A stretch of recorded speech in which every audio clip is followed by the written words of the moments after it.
MCQ का paper है बेटा। हम केमिस्ट्री 5070 से रिलेटेड पेपर का फॉर्मेट शेयर कर रहे हैं और उस फॉर्मेट के अंदर बेटा हम सबसे पहले आपको ये बता रहे हैं कि 5070/12 MCQ का पेपर होगा। That will be your paper 1। 12 is the variance जिसमें आप अपीयर होंगे, ठीक है। ये पेपर 1 आवर का होगा और इस पेपर के अंदर बेटा 40 क्वेश्चंस होंगे।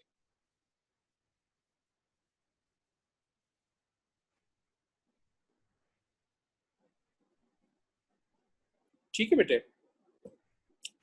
इसके बाद आपके पास एक और पेपर होगा, that is 5070/22। 22 is the variance जिसमें आप अपीयर करेंगे, जिसको आप अटेम्प्ट करेंगे। ये आपका स्ट्रक्चर्ड क्वेश्चन से रिलेटेड पेपर होगा।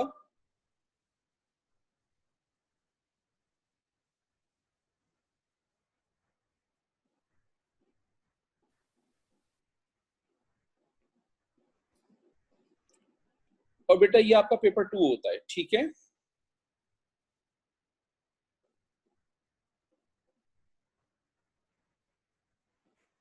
गाइस रिमेंबर वन थिंग कि ये जो आपका पेपर होगा स्ट्रक्चर्ड क्वेश्चन या पेपर 2 या थ्योरी पेपर,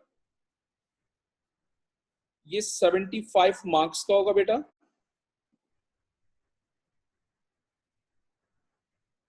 ठीक है। और ये पेपर आप 1 आवर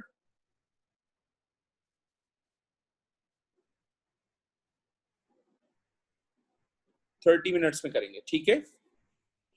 बाय द वे सबसे इंपॉर्टेंट बात ये है कि पेपर 1 को अटेम्प्ट करने के लिए आपको कॉपी ऑफ पीरियोडिक टेबल मिलेगी।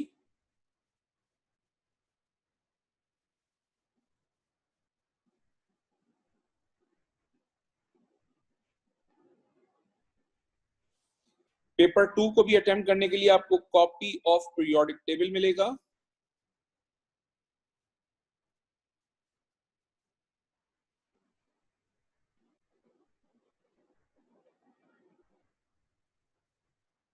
ठीक है बेटा, याद रखिएगा कि आपका जो नेक्स्ट पेपर है that is 5070/42।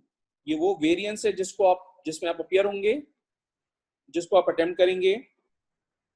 That is your alternative to practical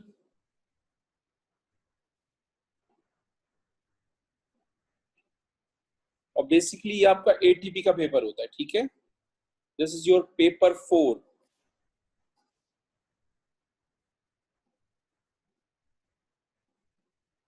सही है। तो आपने इन 3 पेपर्स में अपीयर होना है।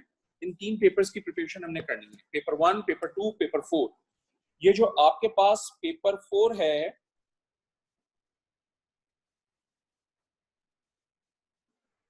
ये बेटा 60 मार्क्स का होगा।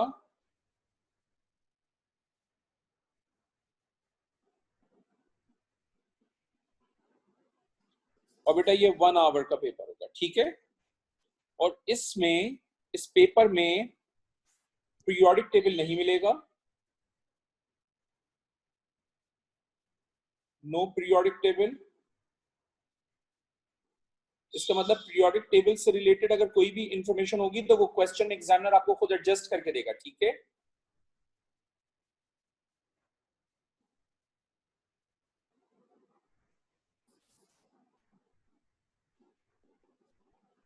इसके बाद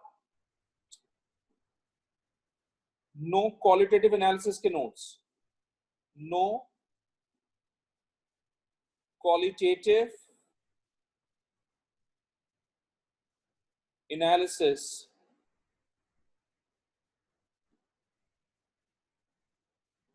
notes are given। सही बेटा, क्वालिटेटिव एनालिसिस के नोट्स नहीं मिलेंगे आपको।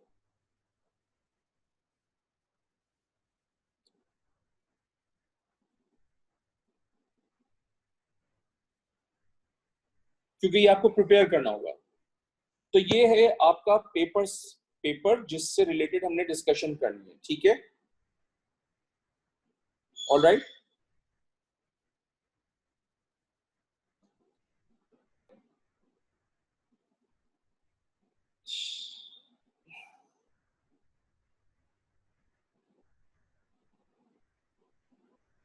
एक चीज याद रखिएगा,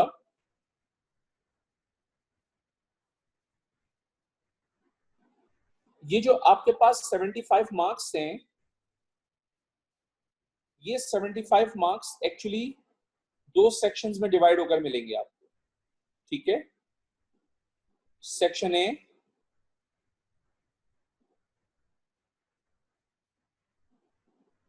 जिसके बेटा आपको 45 मार्क्स मिलेंगे, एंड देन फिर आपके पास होगा बेटा सेक्शन बी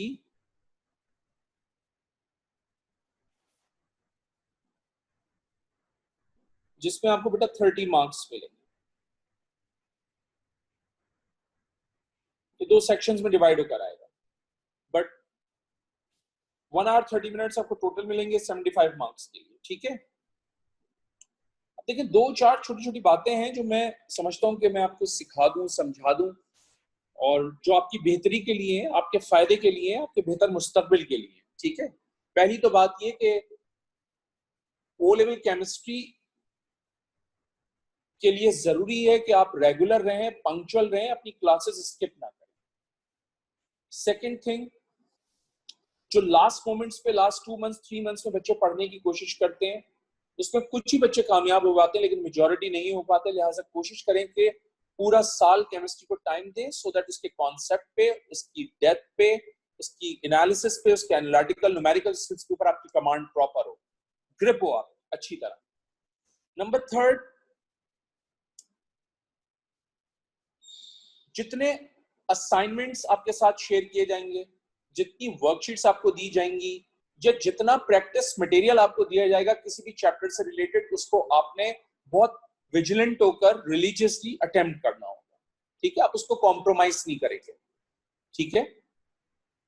क्योंकि एक मान लीजिए कि एक बच्चा एक्स है और एक बच्चा वाई है, बच्चे वाई ने जो है वो 20 क्वेश्चंस की प्रैक्टिस करके अपने एनालिटिकल स्किल्स स्ट्रॉन्ग किए, और बच्चे एक्स ने 5 क्वेश्चंस प्रैक्टिस करके अपने एनालिटिकल स्किल्स स्ट्रॉन्ग किए। तो अल्टीमेटली जिसकी ज्यादा प्रैक्टिस होती है उसके कॉन्सेप्ट्स भी उतने ही ज्यादा पॉलिश होते हैं, वो उतना ही ज्यादा बेहतर अंदाज से परफॉर्म करता है, उसको पता होता है कि मैंने क्या लिखना है तो मुझे मार्क्स मिल जाएंगे, ठीक है ना? मैं बच्चों से पूछता हूँ पेपर कैसा हुआ, कहने के सर अच्छा हुआ, लेकिन ये नहीं पता कि मार्क्स मिलेंगे नहीं मिलेंगे, बिकॉज उनको ये कॉन्फिडेंस नहीं होता कि यार जो हम लिख कर आए वो बिल्कुल ठीक है, एग्जामिनर की रिक्वायरमेंट के मुताबिक है या नहीं। और ये उसी वक्त मुमकिन है जब आप प्रैक्टिस बहुत अच्छी तरह करेंगे, आप क्लासेस बहुत अच्छी तरह लेंगे, आप क्लासेस प्रॉपर ज्वाइन करके प्रॉपर रेगुलर क्लासेस पूरा साल कंडक्ट करेंगे, तब तो ये सारे मामला हो सकते हैं, अदरवाइज नहीं हो।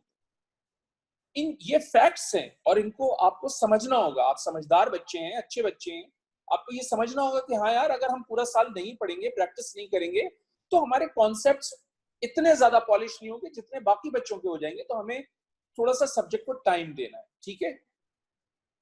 एंड आई होप सो कि आप मेरी बात को अंडरस्टैंड करेंगे, बिकॉज ये आपके फेवर की बात कर रहा हूँ, ये आपकी बेहतरी के लिए बात कर रहा हूँ, आपके बेहतर रिजल्ट और बेहतर मुस्तकबिल के लिए बात कर रहा हूँ। ऑलराइट, जितनी असेसमेंट्स होंगी चैप्टर वाइज जितनी भी असेसमेंट्स होंगी, उन सब असेसमेंट्स को सीरियस लीजिएगा, उन असेसमेंट्स में जरूर बैठिएगा। उन असेसमेंट से आपको ये पता चलेगा कि आपके वीक एरियाज क्या हैं और आपको किन वीक एरियाज को ओवरकम करने के लिए किन किन टॉपिक्स की प्रैक्टिस करने की जरूरत है। ऑलराइट, नेक्स्ट इज कि बेटा there are so many books जिनको मैं रेकमेंड कर सकता हूं पढ़ाने के लिए, लेकिन मैं चाहता हूं कि मैं जो चैप्टर अभी थोड़ी देर के बाद स्टार्ट करूंगा, आप उस चैप्टर में मेरे साथ पढ़ें। अगर आपको लगता है उस चैप्टर को पढ़ने के बाद कि यू नीड बुक्स, तो मैं आपको बुक्स रेकमेंड कर दूंगा। अदरवाइज जो मैं पढ़ा रहा हूं वो मेरे नोट्स होंगे, वही लेक्चर मेरा नोट्स में होंगे, उसी में एग्जामिनर की अप्रोच होगी, उसी में एग्जामिनर के स्टेटमेंट्स होंगे, आंसर किन वर्डिंग्स के साथ देना है वो भी उन्हीं नोट्स के अंदर लिखा हुआ मिलेगा आपको, कॉन्सेप्ट भी होगा, एग्जामिनर की सारी चीजें भी होंगी, ठीक है? तो वो आपके लिए बेहतर रहेगा, बहुत ही कंसोलिडेटेड वे में आपको चीजें मिल जाएंगी। लेकिन इन केस अगर आपको लगता है कि नहीं यार हमें बुक की भी जरूरत है, then I will recommend the book, but after few classes, ठीक है? Not right now. Last but not the least, आपको chapter wise practice material provide किया जाएगा और उस प्रैक्टिस मटेरियल को आपने बहुत सीरियस लेकर अटेंड करना होगा और अटेंड करके बेटा अपनी जो क्वेरीज हैं वो पूछनी होंगी। अगर हम ऑन कैंपस क्लास ले रहे होंगे तो डेफिनेटली क्लास से पहले आप अपनी क्वेरीज पूछ लीजिए, और अगर हम वर्चुअल क्लास ले रहे होंगे तो बेटा क्लास के लास्ट 10 मिनट्स के अंदर अपनी प्रॉब्लम्स डिस्कस कर लीजिए, ठीक है। Last but not the least, मैं आपको पढ़ाऊंगा, आप मेरी बात गौर से सुनेंगे, लिखने के लिए मैं आपको टाइम अलग से दूंगा, बट जो टाइम राइटिंग के लिए दिया जाएगा वो बहुत लिमिटेड होगा और उस लिमिटेड टाइम में आपने उस चीज को लिखना होगा, ठीक है। जो भी क्वेश्चन आपने मुझसे पूछना है वो क्वेश्चन आप अपने व्हाट्सएप के ग्रुप के ऊपर सेंड करेंगे। Once if I finish the topic और चैप्टर, तो फिर मैं उस टॉपिक के लिहाज से बेटा या पेज वाइज के लिहाज से मैं उसको रिस्पॉन्ड करूंगा, ठीक है। हो सकता है कुछ कॉन्सेप्ट ऐसे हैं जो 2 क्लासेस के बाद में पढ़ाऊं, हो सकता है कुछ कॉन्सेप्ट ऐसे हैं जो 15 से 20 मिनट के बाद आपके सामने आए, तो जब तक मैं कंप्लीट ना कर लूं कोई चीज उस वक्त तक आप थोड़ा सा सब्र कर लीजिएगा, हो सकता है क्वेश्चंस आपके ऑटोमेटिकली एड्रेस हो जाए, ठीक है। ऑलराइट, सो लेट्स स्टार्ट बेटा, मैं आज से स्टार्ट करता हूं। इससे पहले स्टार्ट करूं एक बात और, यूजुअली टीचर्स क्या करते हैं, वो रैंडम चैप्टर्स लेकर उसको अटेम्प्ट करने की कोशिश करते हैं और अटेम्प्ट करवाते हैं। मैं कोई रैंडम चैप्टर्स अटेम्प्ट नहीं करवाऊंगा आपको। जो आपके सिलेबस का स्केड्यूल और फॉर्मेट है और आपके एग्जामिनर का फॉर्मेट है क्वेश्चंस पूछने का एग्जाम में, मैं बिल्कुल उसी फॉर्मेट के मुताबिक पूरा सिलेबस लेके चलूंगा।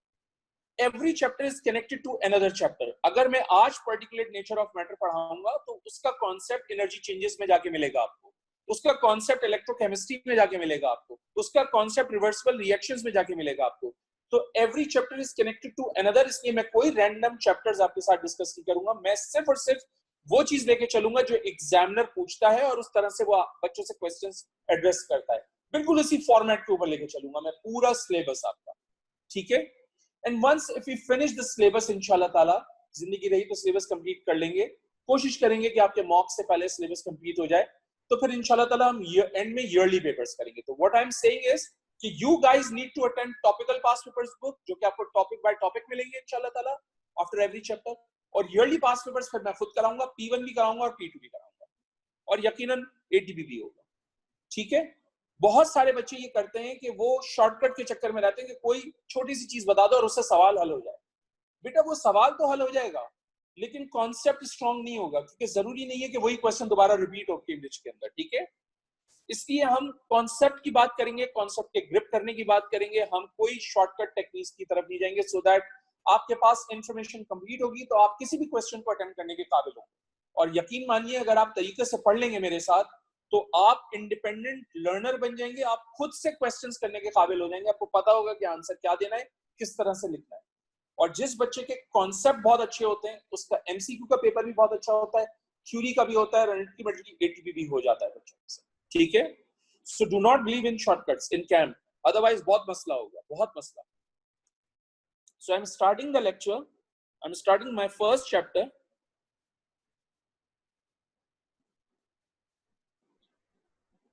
और मेरे फर्स्ट चैप्टर का नाम है particulate nature of matter. This chapter has so many topics and these topics are extremely lengthy. It will take time to finish this chapter, लेकिन जब ये chapter finish हो जाएगा तो फिर बाकी पूरा syllabus बहुत आसानी से finish होगा और बहुत जल्दी finish होगा। But this chapter will take time because सारे concepts इस chapter में apply होंगे जो कि पूरे syllabus पे implement होंगे। तो इस chapter पे थोड़ा सा time हमने लगाना है, ठीक है।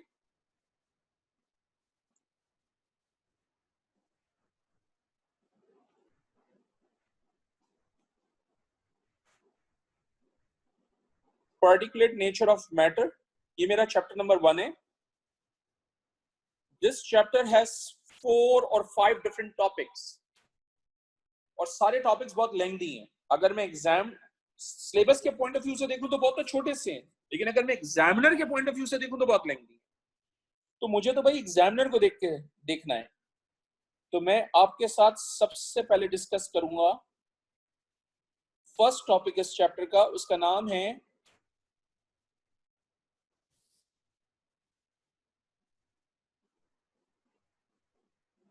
एटॉमिक स्ट्रक्चर, ठीक है।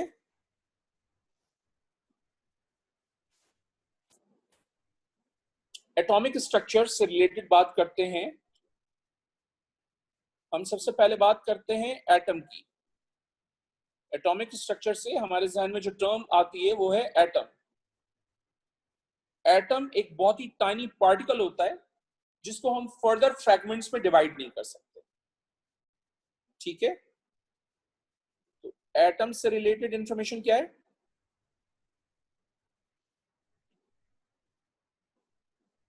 It is a tiny particle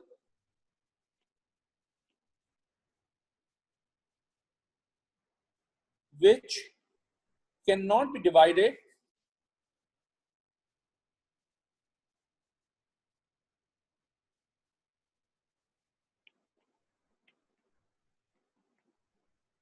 further।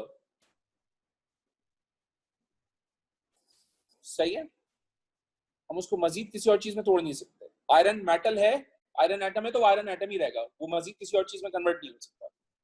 So atom, दुनिया के किसी भी एलिमेंट के एटम से रिलेटेड बात कर रहा हूं, दुनिया का कोई सा भी एटम है, it consist of two main components.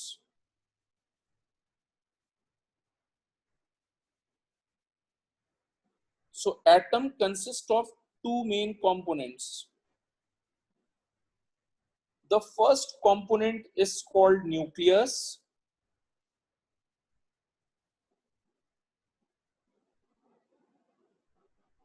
and the second component is called shells। तो किसी भी एलिमेंट का जो एटम है उसमें शेल भी होगा, उसमें न्यूक्लियस भी होगा, ठीक है। Remember one thing, shell, so nucleus always contain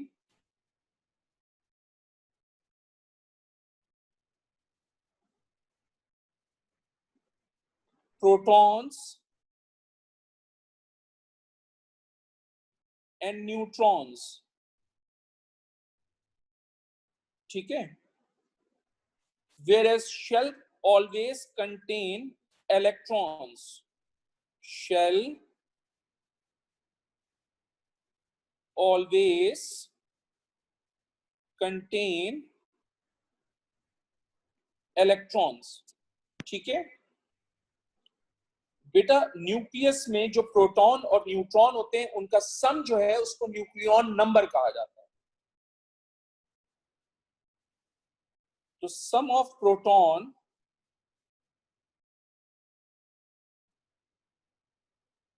and neutron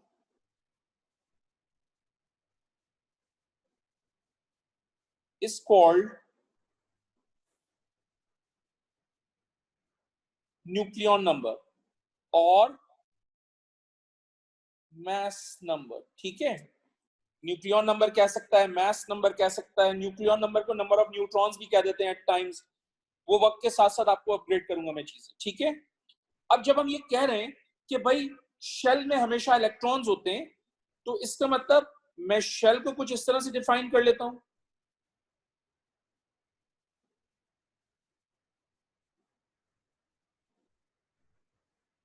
the path of the electron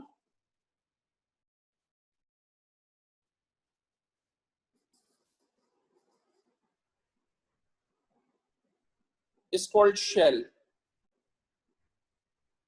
The path of the electron is called shell। यानी वो एटम का वो हिस्सा, वो रीजन जिसमें इलेक्ट्रॉन मौजूद होते हैं, शेल कहलाता है, ठीक है। ये मैंने आपके साथ बेसिक इंफॉर्मेशन शेयर की है। तो दुनिया के किसी भी एटम को लेंगे उसमें दो चीजें हर हालत में मिलेंगी, एक मिलेगा न्यूक्लियस, दूसरा मिलेगा शेल। न्यूक्लियस में प्रोटॉन और न्यूट्रॉन होते हैं, शेल के अंदर इलेक्ट्रॉन्स होते हैं। क्योंकि न्यूक्लियस में प्रोटॉन और न्यूट्रॉन होते हैं इसलिए दोनों के सम को हम जनरली न्यूक्लियॉन नंबर और मास नंबर का नाम दे देते हैं। जबकि शेल के अंदर इलेक्ट्रॉन्स होते हैं तो उसकी बेसिस पे हम डेफिनेशन ले लेते हैं, path of the electron is called shell. This is fixed for all the atom in the universe. Clear? Copy this stuff in just 3 minutes. इस वक्त 5:08 हो रहे हैं, 5:11 आई बिलीव कि आपने काम कर लिया होगा। इस पे तो कोई चेंजेस नहीं होती किसी भी एलिमेंट से रिलेटेड, सिर्फ प्रोटॉन और न्यूट्रॉन चेंज होते रहते हैं क्योंकि एटॉमिक नंबर चेंज होता है। लेकिन शेल से रिलेटेड डिस्कशन करनी पड़ेगी थोड़ा सा डिटेल, ठीक है। शेल क्या है, किस तरह से अपना फंक्शन करता है, ये सब मैंने पढ़ना है। तो लिखने के लिए मैं टाइम दूंगा, आपने गौर से मेरी बात सुननी है, ठीक है। हम शेल से रिलेटेड बात कर रहे हैं।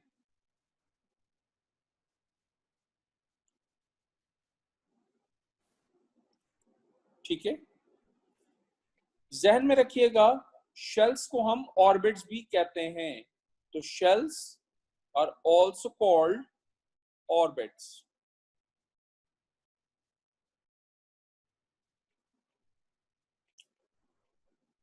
ठीक है, इस दुनिया में 7 शेल्स हैं। ठीक है, इस दुनिया में 7 शेल्स हैं, लेकिन हम पढ़ाएंगे 4 क्योंकि वो आपके सिलेबस में। तो शेल्स आर ऑफ 4 टाइप्स। ठीक है, वन बाय वन सारी टाइप्स बताऊंगा। थर्ड चीज, किसी भी शेल में जो टोटल नंबर ऑफ इलेक्ट्रॉन्स आ सकते हैं उसको हमेशा हम एक फॉर्मूले से डिटरमिन करते हैं, and that formula is called 2n square. So total number of electrons in any shell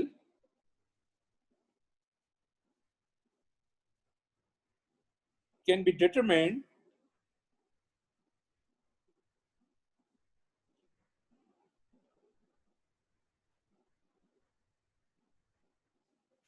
by using the formula 2n square।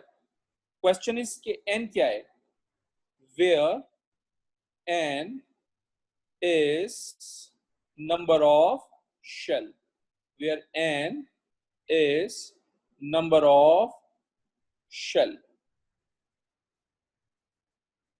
ठीक है, अब हमने कहा भाई कि भाई 4 शेल्स होते हैं, तो वन बाय वन हम डिस्कशन कर लेते हैं। देखो, k is the first shell।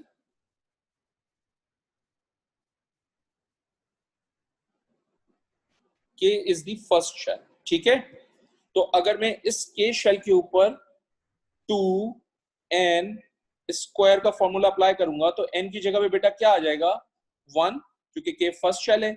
इसका स्क्वायर करूंगा तो यहां से k के कितने इलेक्ट्रॉन्स आ जाएंगे, 2 इलेक्ट्रॉन्स। ये इलेक्ट्रॉन्स को रिप्रेजेंट करने का सिंबल है E, और उसके ऊपर एक डैश आता है, वो डैश चार्ज को रिप्रेजेंट करता है इलेक्ट्रॉन के। E के ऊपर क्या आता है, एक डैश, वो डैश चार्ज को रिप्रेजेंट करता है इलेक्ट्रॉन के। ठीक है, तो इसका मतलब k में कितने इलेक्ट्रॉन्स आएंगे, 2, 3 नहीं आ सकते। सिमिलरली मेरे पास बेटा L shell which is your second shell. अगर मैं इसके ऊपर 2n स्क्वायर फॉर्मूला अप्लाई करूं तो बेटा n की जगह पर क्या आ जाएगा, 2,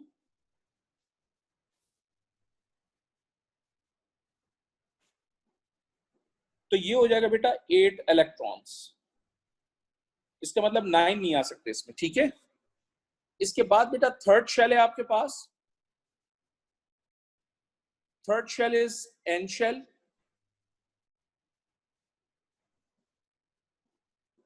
ठीक है, अगर मैं सॉरी m शेल है, third shell is m shell. अगर मैं इसके ऊपर 2n स्क्वायर का फॉर्मूला अप्लाई करूं तो ये हो जाएगा 2n स्क्वायर, ये 2 एज इट इज, n की जगह पर 3 आ जाएगा, इसका मैंने स्क्वायर करना है, तो ये हो जाएगा बेटा 18 इलेक्ट्रॉन्स। इसका मतलब इसमें 18 आएंगे, 19 नहीं आ सकते। Right, last but not the least fourth shell है मेरे पास, और वो फोर्थ शेल है बेटा मेरे पास n शेल। ठीक है, मैं इसके ऊपर 2n स्क्वायर फॉर्मूला अप्लाई कर लेता हूं, ये हो जाएगा 2n स्क्वायर, ये हो जाएगा 2, n की जगह पर बेटा मैं 4 प्लेस करूंगा, और ये हो जाएगा 2, 4 का स्क्वायर 16 होता है, 16 इंटू 2 कितना हो जाएगा बेटा, 32 इलेक्ट्रॉन्स। सो ये वो 4 शेल्स हैं जिसमें ये मैक्सिमम नंबर ऑफ इलेक्ट्रॉन्स आ सकते हैं। यानी k में 2 आएंगे, 3 नहीं आ सकते, l में 8 आएगा, 9 नहीं आ सकते, m में 18 आएंगे, 19 नहीं आ सकते, n में 32 आएंगे, 33 नहीं आ सकते। क्लियर कि कितने शेल्स हैं, उनके नाम क्या हैं, और उन शेल्स के अंदर टोटल नंबर ऑफ इलेक्ट्रॉन्स कितने आ सकते हैं, ये बात सिखा दी है मैंने आपको। You have exactly 3 minutes to complete this. 519 पे क्लास। शेल्स हो गए, न्यूक्लियस हो गया। एलिमेंट्स जो होते हैं उनको हम एक स्पेसिफिक सिंबल से रिप्रेजेंट करते हैं, ठीक है।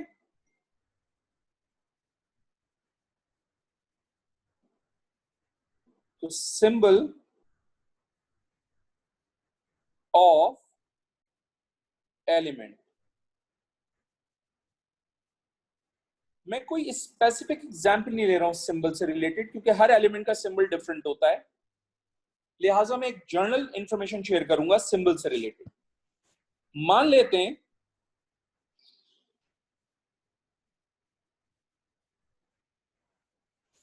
कि मेरे पास एक एलिमेंट x है और ये एलिमेंट का सिंबल है, ठीक है, ठीक है।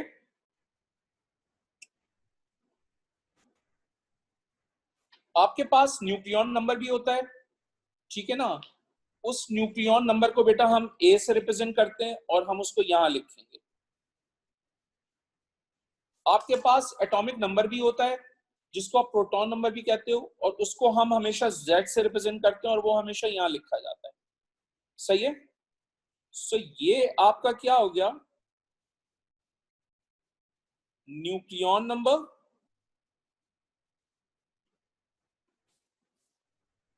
और मैस नंबर, ठीक है। न्यूक्लियन नंबर हो गया और क्या हो गया बेटा, ये मैस नंबर हो गया, सही है। और ये होता क्या है एक्चुअली, ये होता है,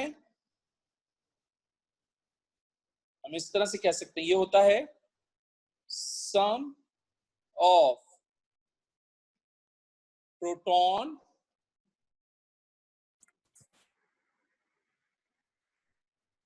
एंड न्यूट्रॉन, सही है बेटा। ये जो आपके पास इंफॉर्मेशन लिखी हुई है, इस इंफॉर्मेशन को कहा कहते हैं एटॉमिक नंबर। एटॉमिक नंबर किसे कहते हैं, equal number of protons and electrons, ये इसकी डेफिनेशन है।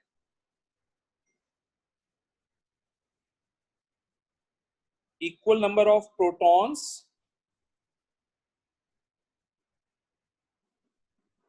एंड इलेक्ट्रॉन्स, ठीक है। Proton number, atomic number is also called proton number. तो अगर प्रोटॉन नंबर है तो डेफिनेशन क्या मांग दोगे एग्जामिनर को, number of protons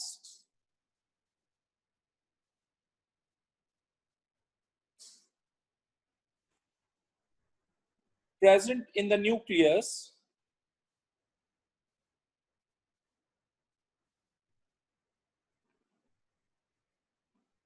is called proton number, ठीक है बेटा। और ये जो सिंबल है, ये सिंबल ऑफ एलिमेंट है, किसी भी एलिमेंट का सिंबल हो सकता है, सिंबल ऑफ एलिमेंट, ठीक है बेटा। यहां तक कोई प्रॉब्लम तो नहीं है ना। याद रखिएगा एक और बात यहां पर, एक बात यहां पर याद रखिएगा, और वो ये कि बेटे electrons move rapidly around the nucleus always, ठीक है। ये बात बहुत इंपॉर्टेंट है, इलेक्ट्रॉन्स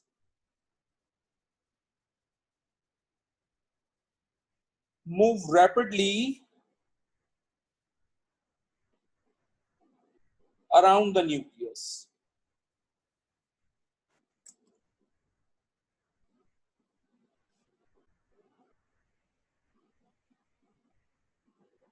ठीक है बेटा। ये बात ध्यान में रखिएगा, जिस तरह से अर्थ जो है वो अराउंड अपने ऑर्बिट में घूमती है अराउंड द सन, एग्जैक्टली उसी तरह से इलेक्ट्रॉन्स भी अपने ऑर्बिट, अपने शेल में घूमते हैं अराउंड द न्यूक्लियस, ठीक है। यहां तक तो कोई मसला नहीं होना चाहिए, ठीक है ना। यहां तक कोई प्रॉब्लम होनी नहीं चाहिए एज सच। आगे बात करते हैं थोड़ी सी और।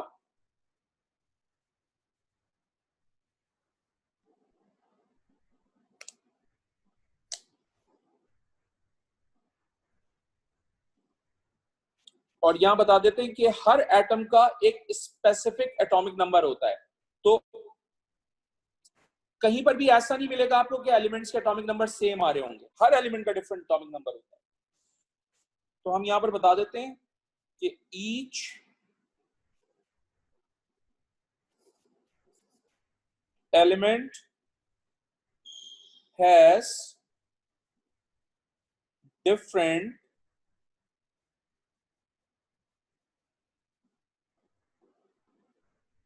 Atomic number. ठीक है, ऑलराइट। उम्मीद है कि यहां तक बात समझ में आई होगी। अब इसको कॉपी करने के लिए 3 मिनट्स। 529 हमारा टॉपिक है बेटे।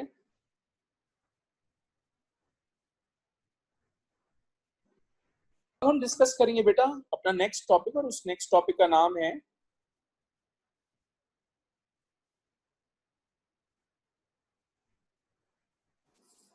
फंडामेंटल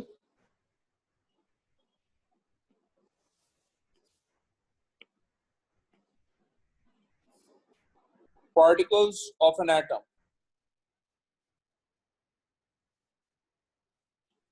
ठीक है, किसी भी एटम के 3 फंडामेंटल पार्टिकल्स होते हैं जिनको मैं ऑलरेडी बताकर आ रहा हूं। एक होता है प्रोटॉन, एक होता है इलेक्ट्रॉन, एक होता है न्यूट्रॉन। तो इसकी जो बेसिक इंफॉर्मेशन है वो सारी हमें पता होनी चाहिए। तो मैं उसको समझाने के लिए बेटा यहाँ पार्टिकल लिख देता हूं।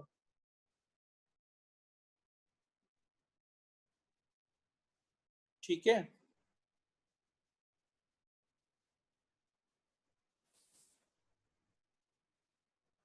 इसके बाद बेटा मैं लिख देता हूं मास ऑफ द पार्टिकल। फिर उसके बाद बेटा मैं लिख देता हूं चार्ज ऑफ द पार्टिकल। और फिर बेटा मैं उसके बाद लिख देता हूं उस पार्टिकल की लोकेशन, जो कि मैं ऑलरेडी डिस्कस कर आ रहा हूं बहुत डिटेल से। ठीक है, सबसे पहला जो पार्टिकल है मेरे पास वो है प्रोटॉन। प्रोटॉन का मास 1 होता है, इसका चार्ज पॉजिटिव होता है, और इसकी लोकेशन न्यूक्लियस होती है। अभी थोड़ी देर पहले बताया कि protons are found in the nucleus. ठीक है, इसके बाद जो सेकंड पार्टिकल है मेरे पास वो है बेटा न्यूट्रॉन। इसका मास 1 है, इसका चार्ज 0 है। इसका मतलब न्यूट्रॉन्स न्यूट्रल होते हैं, इट हैज नो चार्ज, और इसकी लोकेशन न्यूक्लियस है। अभी थोड़ी देर पहले बताया था कि भाई न्यूट्रॉन्स और protons both are found in the nucleus, जब भी तो न्यूक्लियॉन नंबर कहते हैं। ठीक है, इसके बाद एक और फंडामेंटल पार्टिकल रह गया है, और उस फंडामेंटल पार्टिकल को कहा जाता है बेटा इलेक्ट्रॉन। सो इलेक्ट्रॉन का जो मास है, इलेक्ट्रॉन का जो बेटा मास है वो 1/1840 है। इसका चार्ज नेगेटिव है, और इसकी लोकेशन शेल है। Shell is also called orbit. तो शेल लिखो, ऑर्बिट लिखो, इट्स मेक्स नो डिफरेंस। ठीक है, apart from this the actual charge of electron, ये पता होना चाहिए बच्चों को, the actual charge of electron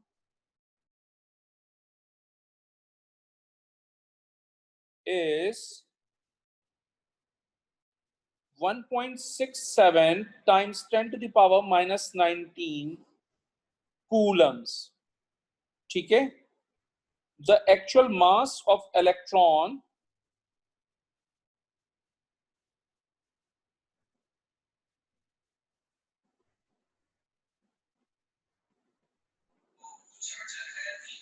is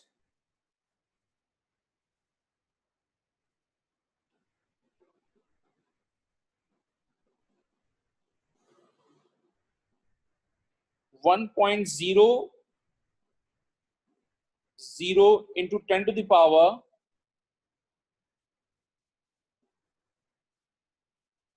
-29 ग्राम, ठीक है, और 1.00 into 10 to the power -31 kg। सही है बेटा? सो इस वक्त 5:34 हो रहे हैं। You have exactly 3 minutes to complete this. 1.0 times 10 to the power -29 है, और कुछ बुक्स में बेटा 9.1 इंटू 10 टू द पावर -29 है। दोनों एक्सेप्टेबल है पेपर के अंदर, ठीक है, राइट? दोनों except 0.1 into 10 to the power -31 kg, ठीक है, दोनों एक्सेप्टेबल है बेटा वैल्यूज। ऑलराइट, अब जाहिर सी बात है, ये जो फंडामेंटल पार्टिकल्स हैं इसमें से कुछ चार्ज पार्टिकल्स हैं, कुछ न्यूट्रल्स हैं। तो हमारा नेक्स्ट टास्क ये होगा कि हम ये देखने की कोशिश करते हैं कि पार्टिकल्स किसी भी इलेक्ट्रिक फील्ड में डिफ्लेक्शन किस तरह से करते हैं।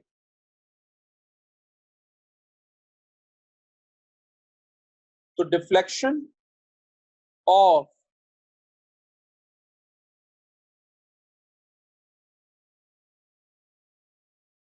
Fundamental particle in an electric field,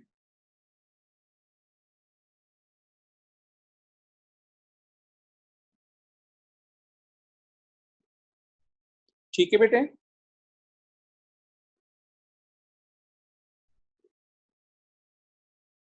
अब डिफ्लेक्शन की बात करते हैं। डिफ्लेक्शन समझने के लिए पहले हम एक डायग्राम एडजस्ट कर लेते हैं। ऑलराइट,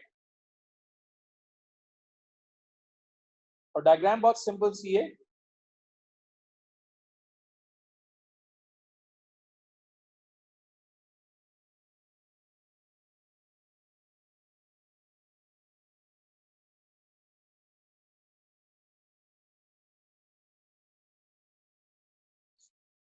ये देखिए,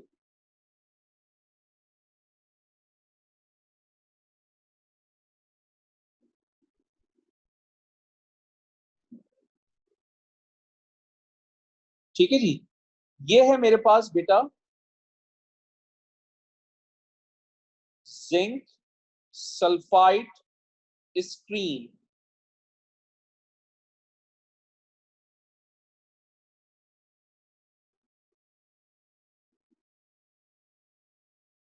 ठीक है, जिंक सल्फाइड स्क्रीन है।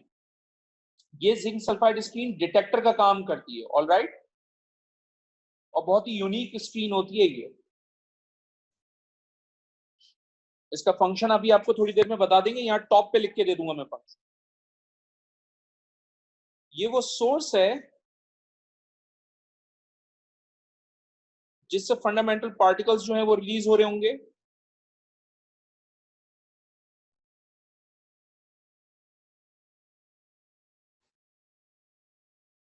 बेटा ये मेरे पास है नेगेटिव प्लेट, बेटा ये मेरे पास है positive plate.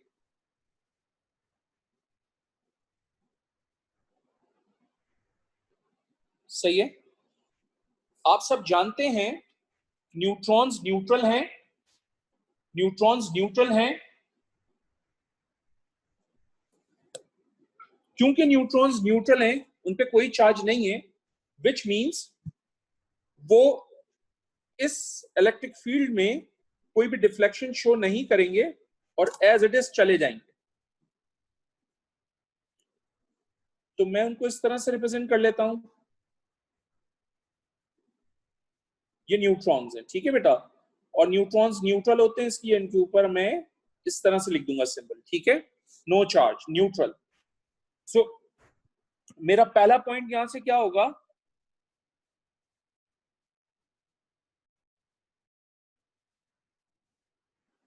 Neutrons are neutral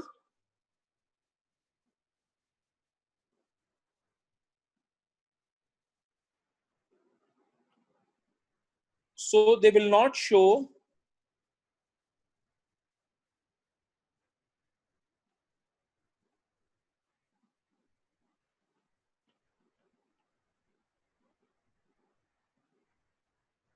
any deflection.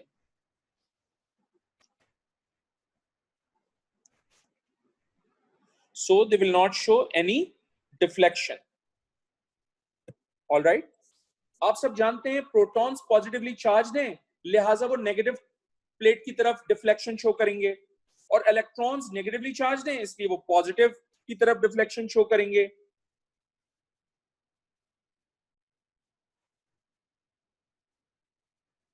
तो ये इलेक्ट्रॉन्स का डिफ्लेक्शन दिखा रहा हूं बेटा मैं. सही है. और इलेक्ट्रॉन्स क्योंकि नेगेटिवली चार्ज पार्टिकल है इसलिए वो पॉजिटिव प्लेट की तरफ डिफ्लेक्शन शो करेगा, ये लिख दिया मैंने. सिमिलरली आप जानते हैं कि प्रोटॉन्स जो हैं वो पॉजिटिवली चार्ज हैं, which is why they will deflect towards positive plate like this.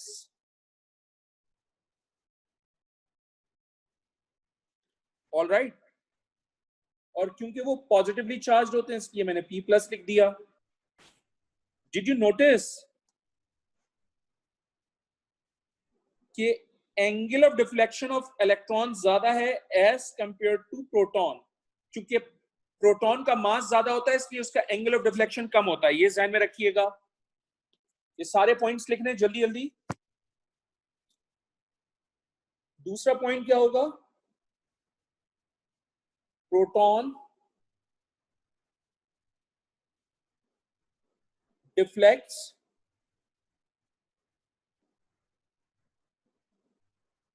towards negative plate,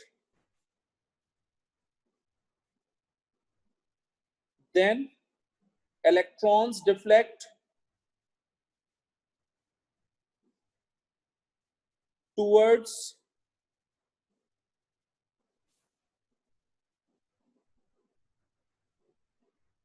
positive plate. ठीक है. Next point, proton has greater mass,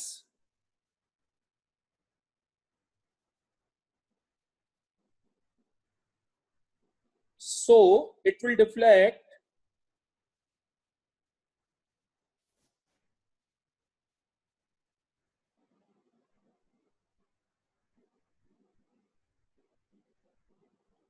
with a smaller angle of deflection. With a smaller angle of deflection.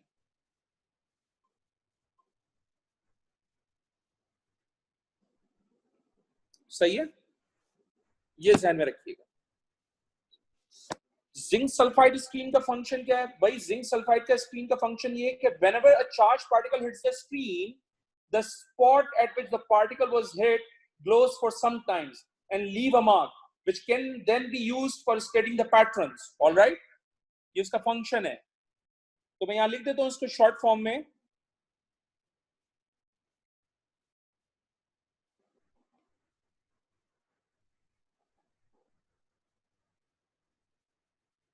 When the charged particle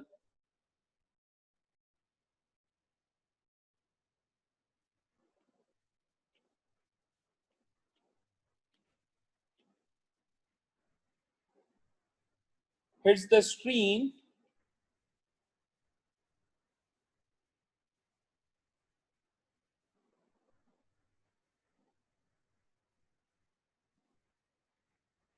the spot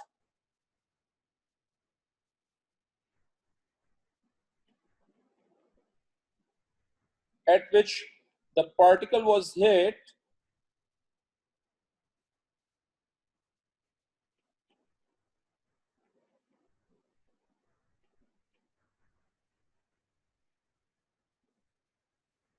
glows for some time. सही है. glows for some time. मैं आखिरी instructions देना चाहता हूं. उम्मीद है कि आप मेरी बात समझेंगे, गौर से सुनेंगे. टाइम खत्म हो गया है. आप स्क्रीनशॉट ले सकते हैं, लेकिन रिमेंबर, कोई भी बच्चा स्क्रीनशॉट सेल फोन में नहीं रखेगा. वो स्क्रीनशॉट का काम आपके केमिस्ट्री के रजिस्टर में ट्रांसफर होगा, और केमिस्ट्री का एक रजिस्टर बनेगा जिसमें सारे बच्चे काम करेंगे. ठीक है, मल्टीपल रजिस्टर्स नहीं होने चाहिए. सो आप, टाइम खत्म हो गया अनफॉर्चुनेटली. आप इसको अगर कॉपी कर सकते हैं विद इन 3 मिनट्स कर लीजिए, नहीं कर सकते तो इसका स्क्रीनशॉट लेकर इसको रजिस्टर में जरूर ट्रांसफर करेंगे। रिमेंबर, स्क्रीनशॉट्स आपके सेल फोन में नहीं होने चाहिए, स्क्रीनशॉट का काम आपके रजिस्टर में होना चाहिए।